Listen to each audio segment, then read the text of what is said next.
Well, let's bring in sports broadcaster Rebecca Adams for reaction to that tense final. So what a tense final, Rebecca? It really went down to the wire. The fans must be pretty happy, particularly the organisers as well. It was a far better than the semis, right?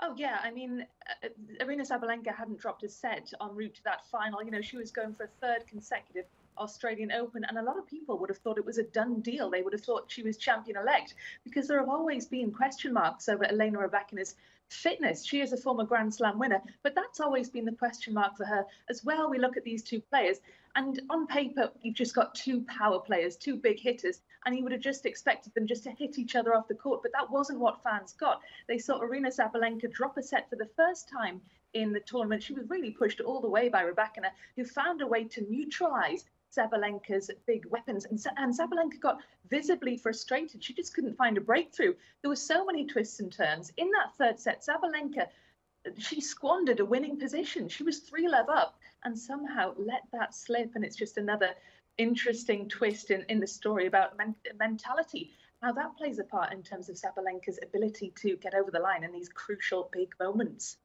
Well, you mentioned that idea of being able to get over the crucial Grand Slams. Why does Sabalenka seem to always choke at the last hurdle? Yeah, it's a good question, Charlotte. I mean, I'm not sure it's necessarily fair to brand her a choker because she does remain one of the most consistent, powerful, elite women's players. But it does bring into sharp focus this pattern that's now emerging because she's now lost 3 of her last Grand Slam finals.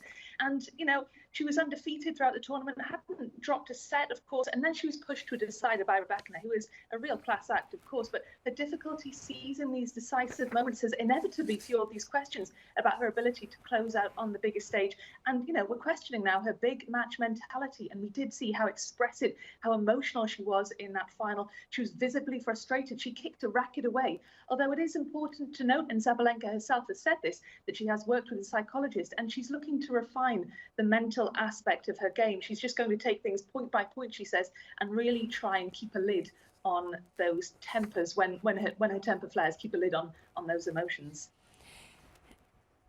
Yeah, well, it's interesting, isn't it? Rybakina looks like she could be potentially the next big thing. Let's see if Sabalenka can get her mental side of the game sorted. But Rebecca, thank you as always.